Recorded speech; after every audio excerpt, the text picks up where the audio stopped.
Textualmente hablando, es presentado por el Grupo de Investigación IDI del Instituto de Idiomas de la Facultad de Comunicaciones de Universidad de las Américas. Este programa es parte de las actividades de difusión del proyecto de investigación con financiamiento interno PIR 2024-05. Stephanie Clos Medina es licenciada en Educación y profesora de español, magíster en Lingüística Aplicada y doctora en Lingüística por la Universidad de Concepción. En 2020 realizó una posición postdoctoral en la Universidad Católica de la Santísima Concepción.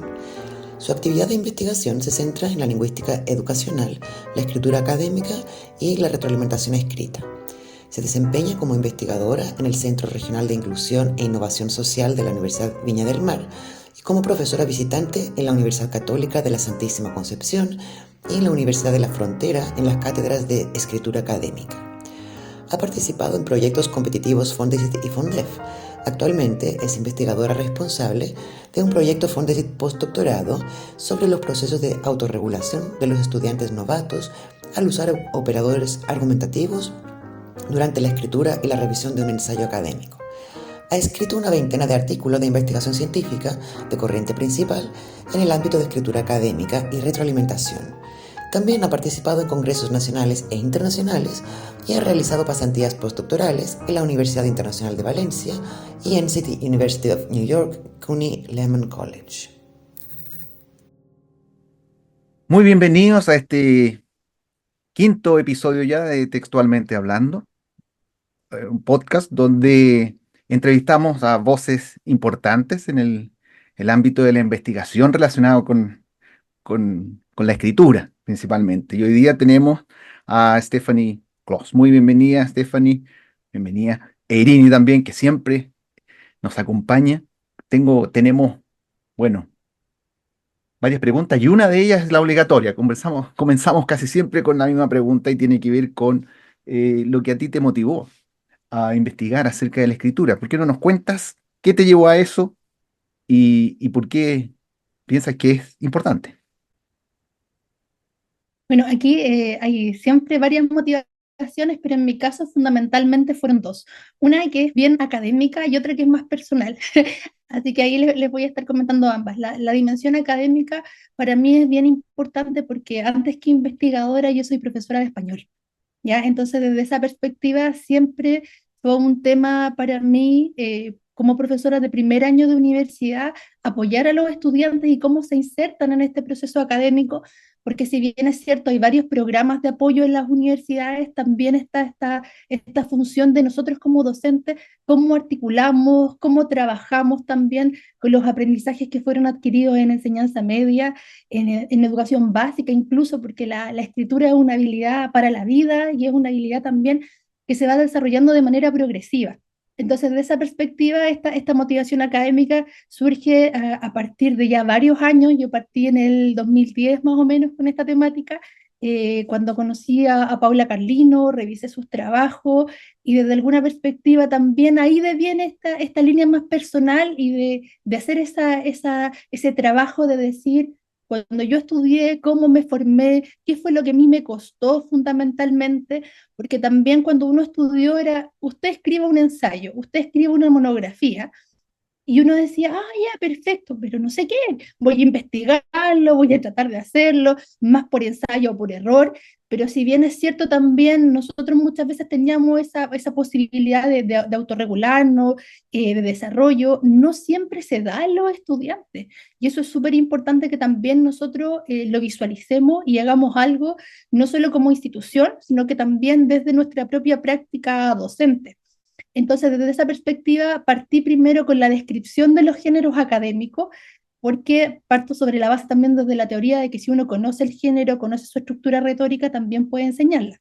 Entonces, sobre esa base hice todo un trabajo que tiene que ver con la articulación de cuáles son los temas que se trabajan en enseñanza media, cuáles son los géneros disciplinares fundamentalmente que ellos escriben, y desde esa perspectiva tratar de llevarlo al ámbito universitario, pero no imponerlo al estudiante, sino que también hacer una práctica más reflexiva, más dialógica, que es algo también súper necesario dentro de este proceso, sobre todo para los profesores que trabajamos con estudiantes de primer año.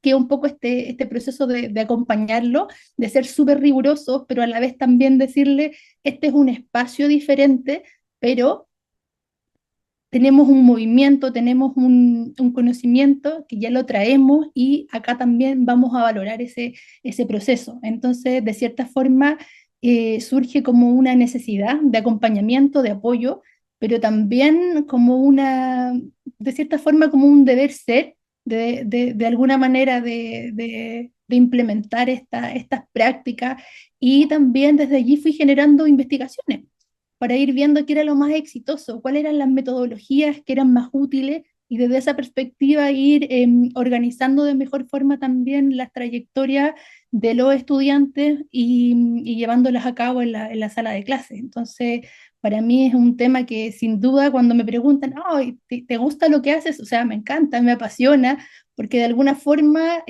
tomo todas las áreas que a mí me interesan. Tomo el área pedagógica, sin duda, desde el ámbito educacional, desde la lingüística aplicada, pero también tomo la base de la investigación para mejorar las prácticas de mis estudiantes. Y bien.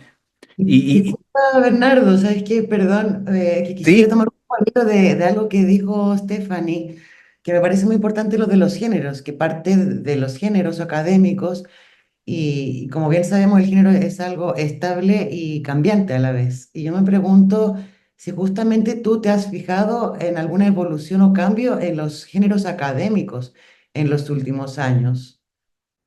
Lo que pasa es que hoy día se ha avanzado muchísimo en eso y hay una descripción súper importante también que nos permite de alguna forma modelar las secuencias didácticas. Por ejemplo, desde la pedagogía del género nosotros trabajamos con la organización retórica. Entonces, por ejemplo, yo ahora tengo un Fondesit que es de ensayo. Y en este Fondesit lo que hice primero fue describir el género con todas las movidas retóricas, con todos los apartados, ¿cierto? Que se van generando de este género, y luego formulé una secuencia didáctica centrada en cómo enseñar un ensayo, no simplemente decir al estudiante, un ensayo tiene una tesis, que tiene que ser de tal forma, tiene un argumento, sino que también centrado en decir, bueno, tiene diferentes subapartados, pero de alguna manera hay que ir dando un andamiaje también didáctico y para eso es súper importante ir modelando el género. ¿Ya? Entonces, desde esa perspectiva, uno como profesor no simplemente dice un ensayo es esto, se caracteriza por, sino que también la modelación a través de los ejemplos funciona súper bien, porque un estudiante no se da cuenta cómo hacer una tesis hasta que ve un ejemplo de cómo es una buena tesis. ¿Se fijan? Entonces, desde esa perspectiva, los fundamentos de la pedagogía del género son muy útiles también a la hora de enseñar escritura. Ya, entonces hay un texto súper bueno que yo lo trabajo harto con los estudiantes, que lo compiló René Venega, y que tiene una perspectiva muy didáctica también de cómo centrarnos en esta descripción retórica, pero también de cómo ir viéndolo de forma operacionalizada en el aula. Gracias, sí. Ujú. y Stephanie, tú has realizado en particular investigación en un contexto bien especial, que es el contexto escolar bilingüe de nuestro país. ¿Por qué no nos cuenta un poco acerca de las particularidades que tiene este contexto y qué las hacen o que lo hace relevante para el tipo de investigación que tú realizas? Para nosotros fue un desafío bien interesante con el equipo porque mayoritariamente tenemos trabajo en educación superior y en temas de escritura y retroalimentación, pero también nos interesaba saber, bueno, cómo funciona este contexto de escritura en un entorno que debiese ser o que debiese tener las características, ¿cierto?, esenciales para generar este aprendizaje de una segunda lengua, pero dentro de un contexto ahí más bilingüe de interacción con profesores nativos.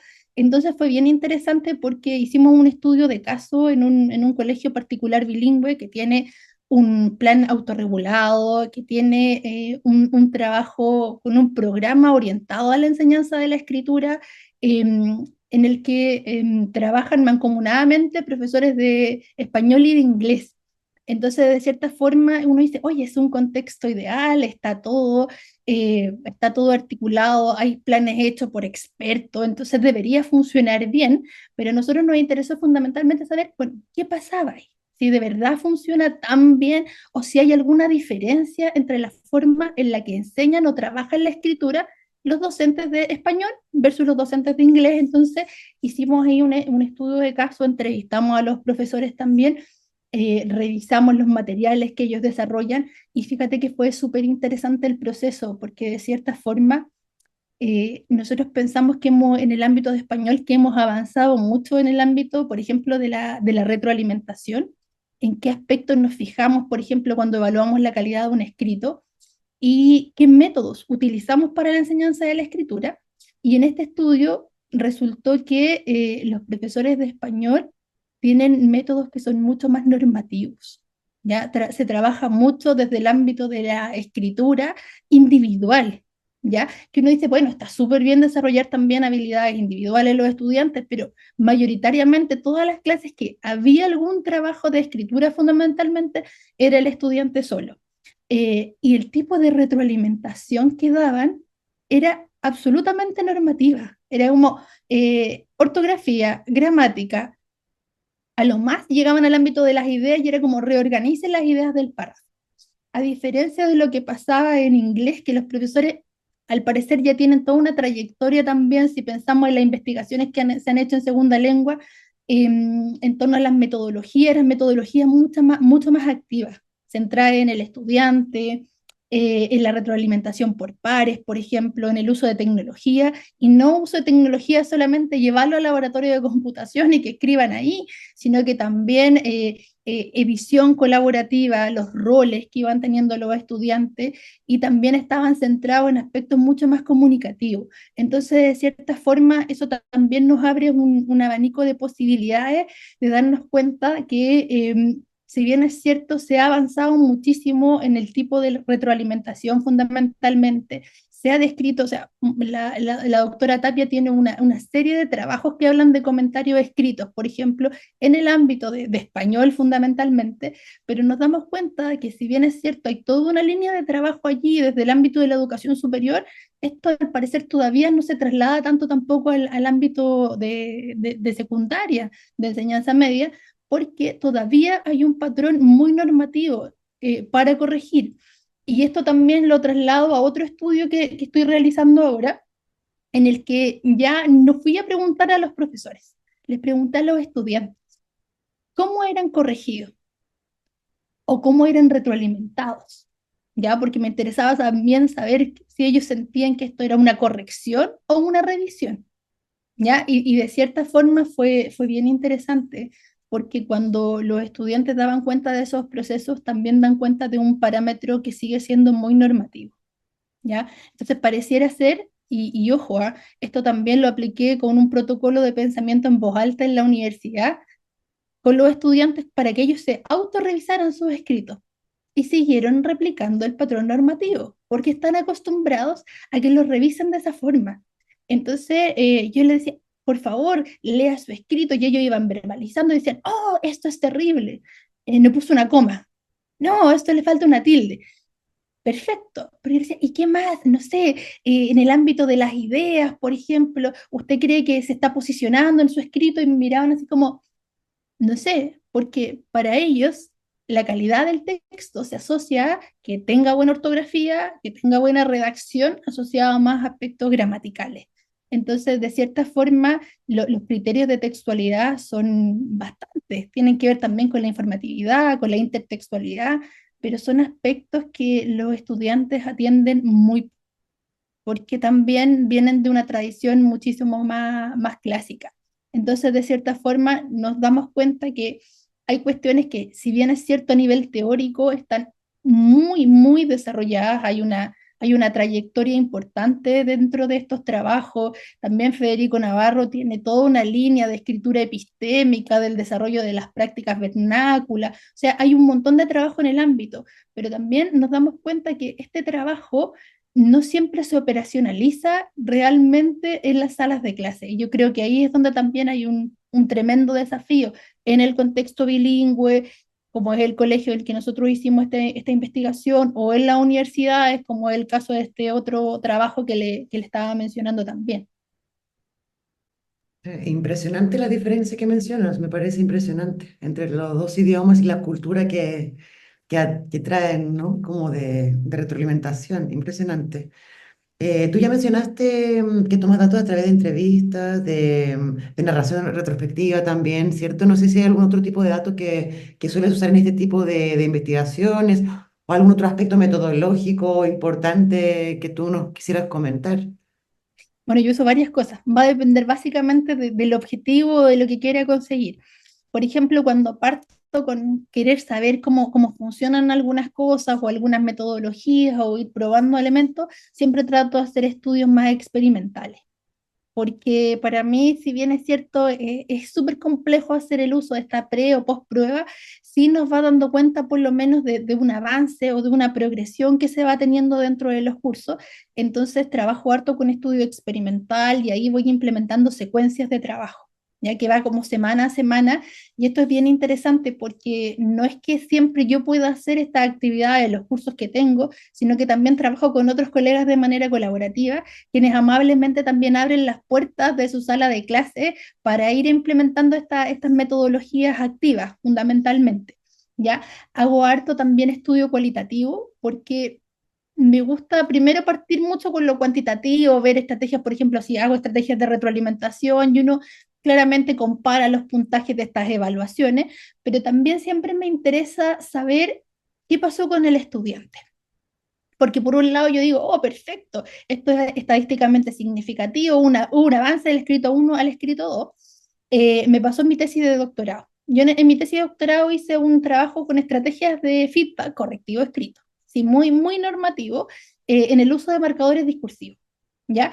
Entonces me pasaba que sí, los estudiantes cuando yo les daba retroalimentación metodolingüística mejoraban bastante, pero siempre tenía la duda de qué tanto entienden este tipo de retroalimentación, porque está súper descrito que la retroalimentación más implícita tiene mayor efecto a largo plazo. Hay una serie de investigaciones en ese ámbito, eh, pero me pasaba que siempre tenía esa duda de, ok, es significativo, perfecto, pero ¿qué sienten los alumnos cuando son retroalimentados? Entonces ahí empecé a explorar con la técnica de protocolo de pensamiento en voz alta, y tengo un artículo efectivamente sobre eso en el que doy cuenta de qué es lo que revisan los estudiantes acerca de esos comentarios escritos.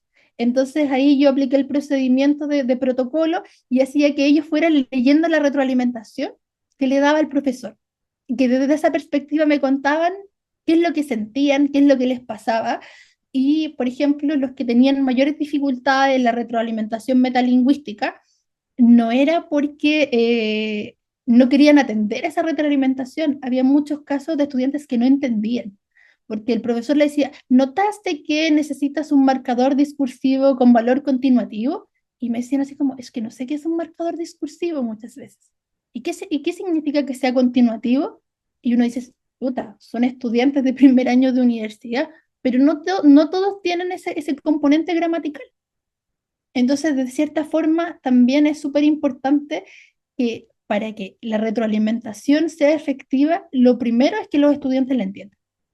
Entonces, desde esa perspectiva, siempre voy mezclando y trabajando más desde el ámbito, desde enfoques más cuantitativos para ver los efectos que tiene esa retroalimentación, por ejemplo, o los efectos que tiene una metodología en específico, pero luego me gusta también ir al ámbito más cualitativo, desde su percepción, desde lo que ellos sienten, y también desde la evaluación. Ahora estoy aplicando un protocolo nuevamente abierto en el proyecto Fondasit que estoy dirigiendo, y es súper interesante porque yo armé una secuencia para enseñar el ensayo argumentativo, pero desde la perspectiva de la autorregulación. Entonces son guías autoadministradas, donde los estudiantes, por ejemplo, dicen, oh, no sé escribir un argumento. Voy a ir a la guía que me da los detalles, que me da el andamiaje, me muestra ejemplos. Voy a revisar mi pauta de avance, pero lo hacen solos.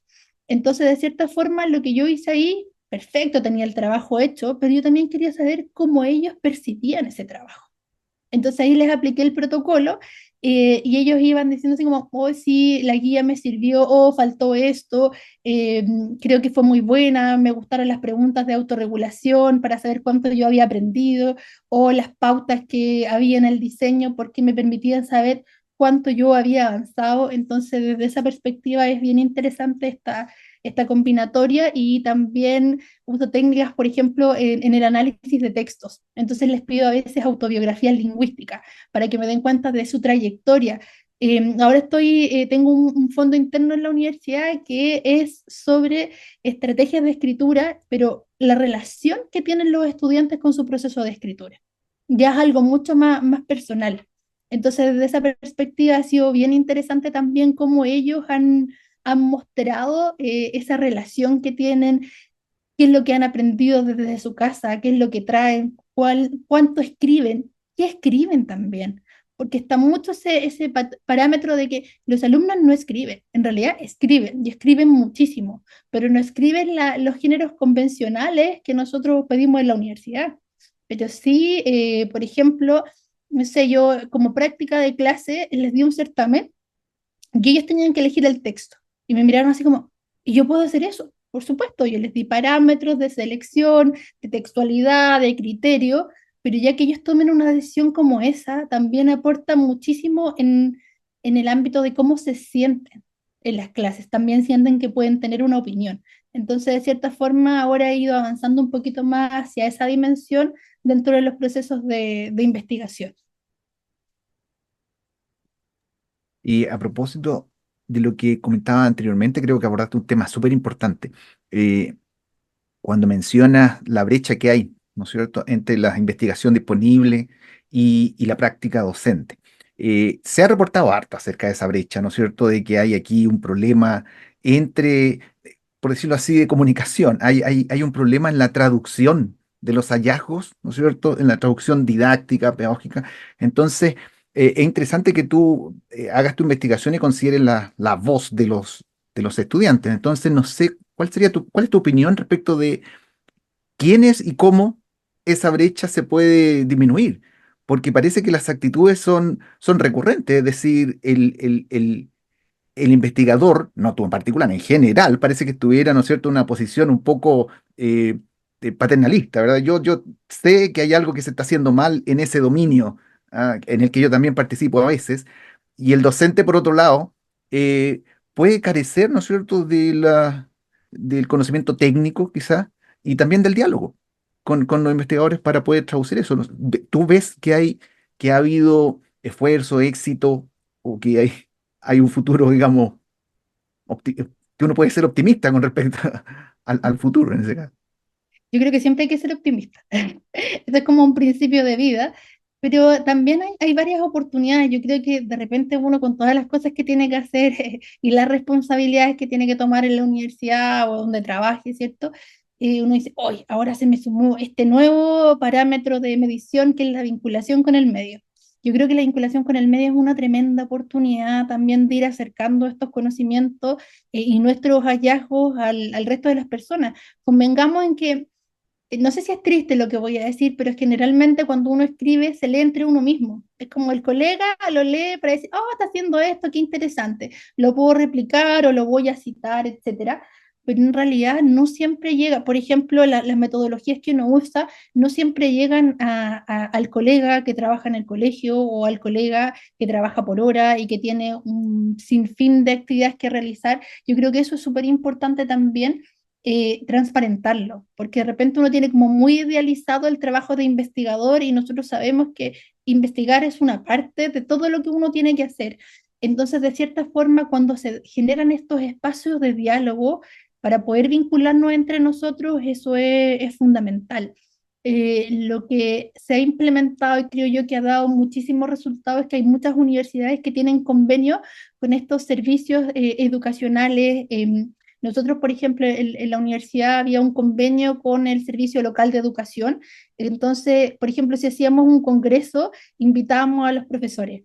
hacemos talleres precongreso para ir mostrando lo que estamos haciendo. En el caso de lo que ustedes también hacen ahora con los podcasts, funciona muchísimo porque uno comparte el podcast, da cuenta y lo hace de una manera mucho más relajada. Yo no voy a citar el teórico que trabaja en eso, sino que voy a ir contando de una forma un poquito más lúdica, más dinámica también el trabajo que se está haciendo. Y desde esa perspectiva es súper importante también ahora los principios de ciencia abierta, que creo que también nos van a ayudar un montón a transparentar estos procesos de investigación y a dejar a libre disposición el trabajo que nosotros estamos haciendo. Voy aquí a dar un caso muy puntual que es con el proyecto Fondesit que yo dirijo.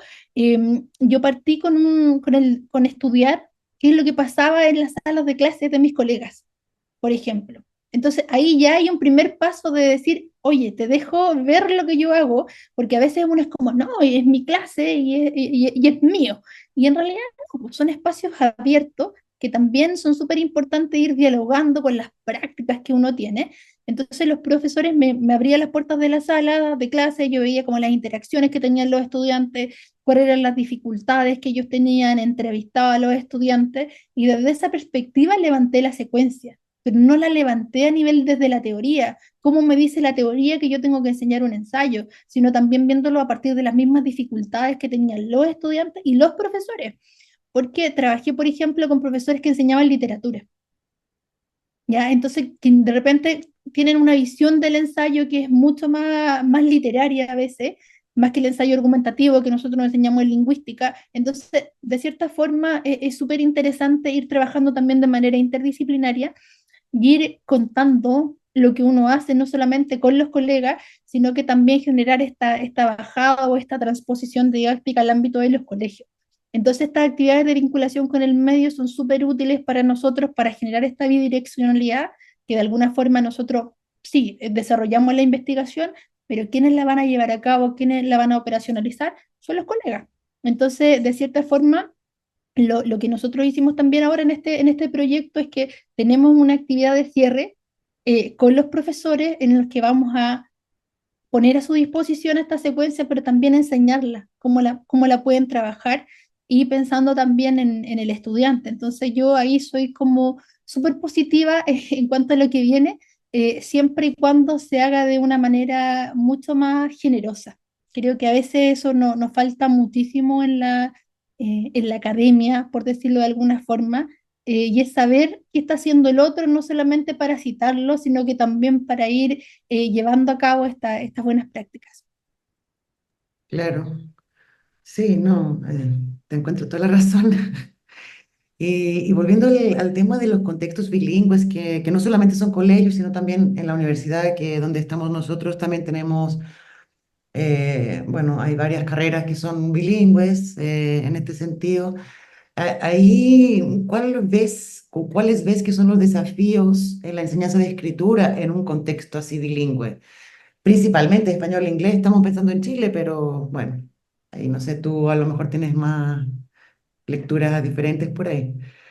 La verdad que yo hice este estudio efectivamente con Cindy y con Mónica en el contexto de colegio, que ya nos dio como este primer acercamiento en cuanto a la metodología activa que usaban los profesores de inglés versus los de español. Y en la universidad también lo hemos hecho con los profesores de traducción, fundamentalmente.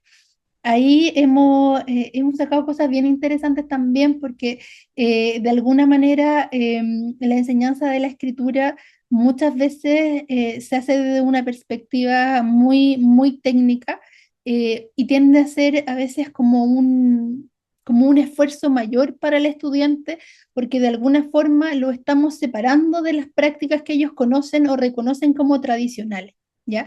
Y de alguna forma también muchas veces el profesor deja ciertos rasgos, ciertos matices de su práctica también instalada en los estudiantes.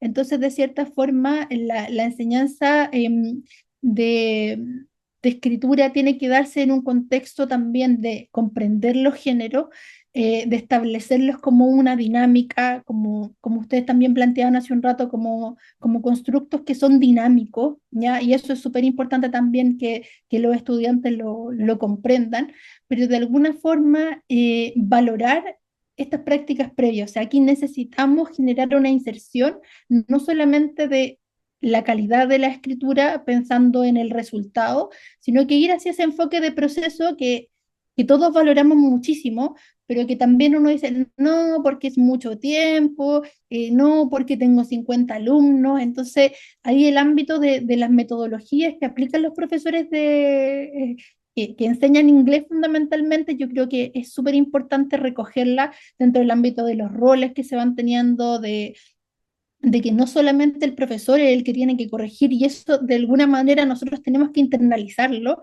y no pensar simplemente en feedback correctivo, sino que también pensar en el comentario escrito, y en el comentario escrito más intersubjetivo, porque de alguna forma si yo solamente conduzco esta escritura a decirle al estudiante, a usted le falta precisión gramatical, eh, pero ¿qué pasa con la calidad de las ideas? Yo le digo, oye, la introducción está súper interesante, me gustó mucho cómo abordaste este tema, quizás podría ser útil que profundice en esto otro, y partir siempre con aspectos positivos. O sea, siempre el texto, independientemente que pueda tener muchos detalles, a uno también le pasa cuando aprende una segunda lengua.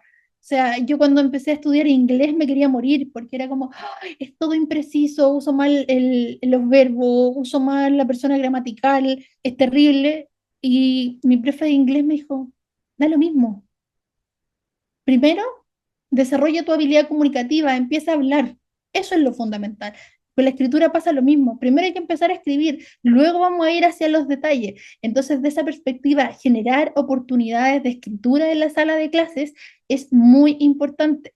También desde la literatura está como súper claro, pero también lo hacemos poco en la sala de clase, es que los autores nos dicen, no hay por qué el estudiante escriba un testamento así como 1000 páginas. Uno parte desarrollando la habilidad de escritura con microactividades. Entonces uno parte con el párrafo corto, con un microcuento, con un microrelato, y no me va a tomar miles de horas como profesor revisarlo. Y además no tengo por qué ser yo la única persona que lo revise. También está el estudiante, también está la autorrevisión, y ahí es bien importante generar esa cultura. Nosotros el año pasado con una colega hicimos una encuesta de estudiantes de traducción a 220 estudiantes sobre sus estrategias de retroalimentación, ¿ya? Sobre cómo los corregían o cómo los retroalimentaban, sobre si ellos se retroalimentaban a sí mismos, y un porcentaje muy alto de alumnos dijo que no confiaba en sus compañeros, porque sería, me dijo así como, oh, sería como nosotros mismos corrigiéndonos. Yo sí quiero que me corrija el profesor porque el profesor es el que sabe. Entonces, también ahí, esto es un tema de larga data, sin duda. ¿Cómo? ¿Qué pueden corregir los estudiantes? ¿Cómo les damos directrices? Porque, ¿qué es lo que se hace tradicionalmente? Se le dice al alumno, corrija a su compañero. ¿Y el estudiante qué hace? A ver, ¿qué me corrigen a mí? Me corrigen la gramática, me corrigen, no sé, cuando aprendo inglés el uso de las preposiciones, las terminaciones de los verbos, y corrige lo mismo. Pero en realidad, ¿qué podría corregirme el compañero? Puede decir, oye, el estilo del texto. Podría decir, oye, este tema yo también lo conozco, estás hablando, sé, de temas que le interesan a los estudiantes también. Oye, estoy hablando de un cómics, oh, qué interesante, los personajes, qué sé yo, o de una serie, yo también vi esta serie, notaste que podrías mencionar a tal personaje. Son temas que uno como profe muchas veces desconoce porque no está en la misma dinámica, muchas veces no conoce las temáticas a tratar. Bueno, esa es una súper buena posibilidad. Entonces, a medida que también vayamos fortaleciendo esos ámbitos y darnos cuenta que la precisión, perfecto, gramatical, la podemos corregir nosotros, pero el estilo, los temas, las voces del discurso, ahí también los estudiantes tienen muchísimo que aportar. Pero no, muy buenos consejos también, yo diría que estos son el tipo de cosas que deben llegar a los profesores en general, como este tipo de comentarios que haces ahora. Así como para ir cerrando, ¿hay algún proyecto futuro en el que estás pensando o preparando que quisieras compartir? En este momento tengo dos proyectos en funcionamiento. Uno que es el Fondesit de postdoctorado, que trabajé con estrategias de autorregulación para la enseñanza de ensayos argumentativos, eh, que ha tenido un trabajo súper arduo. Yo estoy cerrando, este en mi tercer año. Partimos desde lo inicial, desde entrar a las salas de clase, desde saber cómo se enseñaba, desde la pedagogía del género para describirlo, a montar esta secuencia y ahora llevarlas a la comunidad, que ha sido un camino súper bonito porque de cierta forma se ha completado el ciclo de la investigación, no simplemente diciendo, oh, tengo estos artículos, generé rúbricas que están validadas, también ahora van a salir prontamente publicadas, entonces hay una serie de instrumentos y de herramientas metodológicas que están al servicio de la comunidad y que ahora también viene esta fase de compartirlas, que es algo que yo les mencionaba hace un rato, que para mí es súper importante. Y está este otro proyecto que es un fondo interno que me quise dar, no sé si el lujo, de investigar algo que a mí me interesa muchísimo, que son aspectos etnográficos relacionados con los procesos de escritura del estudiantado. Entonces estamos en esta fase de desarrollo de un cuestionario sobre prácticas de escritura, pero también basado no solamente en qué escribo, ni qué considero que debería llevar un escrito, sino también centrado en variantes que tienen que ver con lo social. Con sus padres escriben, sus padres lo han acompañado en este proceso o alguien de su familia. Entonces implementé esta técnica del cuestionario también basado en datos que son más bien sociodemográficos, que me interesa muchísimo porque de alguna forma también hay una trayectoria del estudiante y muchas veces ese desinterés que muestra en la sala de clase tiene un asidero que es mayor, que es familiar, que es de contexto y que eso también me tiene bien interesada. Y por otro lado, dentro de este mismo proyecto, una vez que se aplique este cuestionario que estamos desarrollando, viene la fase de autobiografía lingüística, que es donde ellos dan cuenta de sus prácticas y de sus procesos de escritura.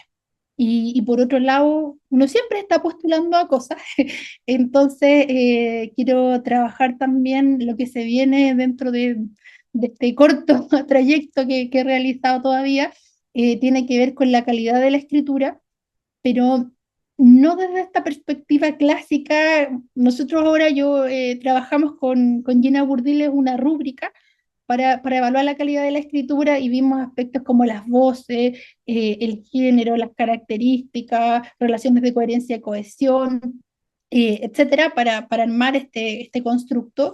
Pero ahí yo me di cuenta que la rúbrica quedaba corta, que me pasaba algo con el tema de los ensayos, porque veía y decía, sí, la calidad del argumento, pero ¿qué pasa con el uso de fuentes? Y ahí me vino este tema de escritura basada en evidencia, que es donde estoy ahora trabajando un poco, porque tiene que ver con que yo hago este acompañamiento, hay una serie de modelos de enseñanza de escritura que se basan y que parten con lo tradicional, con Flower y Hayes, de el proceso de planificación, textualización, revisión. Luego el grupo Didactex, que ahí Teresa me ayudó muchísimo, estuve trabajando con ella en España hace unos meses atrás, aplicando este enfoque Didactex con el enfoque asociado al acceso disciplinar, a qué es lo que pasa antes de la planificación, qué es lo que saben los estudiantes, cómo activamos eso. Y desde allí surge esta idea también que tiene que ver con cómo enseñar a planificar desde el acceso al conocimiento. Es decir, ¿qué fuentes usan los estudiantes? Nosotros siempre enseñamos la normativa, enseñamos APA, enseñamos MLA, dependiendo, ¿cierto?, de la disciplina que uno esté haciendo clase, pero en realidad, ¿cómo le decimos a los estudiantes que hay una fuente que tiene más valor que otra o que nos sirve más, o dónde tiene que ir a buscar? Sobre todo hoy día con el uso de inteligencia artificial, súper importante el desarrollo del pensamiento crítico, que aprendan a tomar decisiones sobre qué fuente abordar, sobre qué estudio trabajar, cómo darle mayor sustento, no solamente por autoridad al argumento, sino que también a través de la reflexión, del diálogo, de la invitación hacia el lector. Entonces es algo que me interesa ahora seguir abordando más a una dimensión un poquito más micro para ir apoyando esos procesos de escritura, pero no solamente a nivel de género, sino que también a nivel de la macroestructura fundamental. Así que hay hartos desafíos sin duda, pero también uno siempre trabaja con otras personas y eso es súper importante. Yo soy una investigadora joven, recién estoy cerrando el postdoctorado, pero también he contado con el apoyo de tremendas investigadoras como Gina Burdil y Mónica Tapia, que han instanciado este proceso. Beatriz Figueroa, que me ayudó muchísimo desde el ámbito de la didáctica, y ahí estamos, seguimos formando equipo. Yo cada vez que puedo viajo, me contacto con algún investigador, digo, hoy esta técnica, esta metodología es súper interesante. Creo que también los investigadores internacionales tienen esa generosidad que tuvo Teresa Mateo, que es directora del grupo Didactex, de recibirme, de trabajar con ella el modelo de enseñanza y desde allí llevarlo a la sala de clase y también a mis investigaciones. Entonces, siento que ese círculo virtuoso que uno va trabajando nos ayuda muchísimo también a seguir armando red y a seguir colaborando con académicos y desde esa perspectiva poder hacer esa transposición didáctica también a quienes enseñan, que creo que es lo más importante. Bueno, mucho éxito con todo esto. Y de vuelta, Muchas gracias a ustedes sin duda por la invitación y el espacio. Bueno, con eso, importante desafío entonces. Concluimos un nuevo episodio. Muchas gracias, Stephanie. Esperamos poder seguir contando con tu contribución en el futuro y que te vaya muy bien el proyecto, por supuesto. Gracias, Irini. muchas gracias, que estén muy bien. Igual a ustedes, muchas gracias, que estén muy bien.